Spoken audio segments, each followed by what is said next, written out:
రాష్ట్రంలో ఉద్యోగులందరికీ 1.02 కోట్ల రూపాయల ప్రమాద బీమా అందుబాటులోకి తీసుకొస్తున్నట్లు చెప్పారు డిప్యూటీ సీఎం భట్టి విక్రమార్క. ప్రభుత్వ ఉద్యోగుల సంక్షేమానికి ప్రభుత్వం కట్టుబడి ఉందని తెలిపారు. ప్రభుత్వం చేపడుతున్న అనేక సంక్షేమ అభివృద్ధి కార్యక్రమాలను ఇంటింటికి చేర్చే ప్రభుత్వ ఉద్యోగులు తమ కుటుంబ సభ్యులుగా భావిస్తామన్నారు. ఇక రాష్ట్రంలోని ప్రముఖ బ్యాంకులతో సంప్రదింపులు చేశామని చెప్పారు.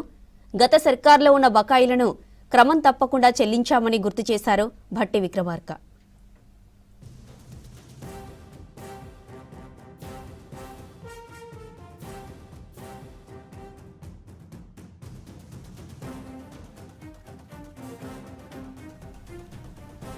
ఉద్యోగుల ప్రమాద బీమాకు సంబంధించి ఇప్పటికే సింగరేణి, ట్రాన్స్కో, ఎన్పీడీసీఎల్, జెన్కో పరిధిలోని ఉద్యోగులందరికీ 1 కోటికి పైగా ప్రమాద బీమాను అందుబాటులోకి తీసుకొచ్చినట్లు చెప్పారు భట్టి.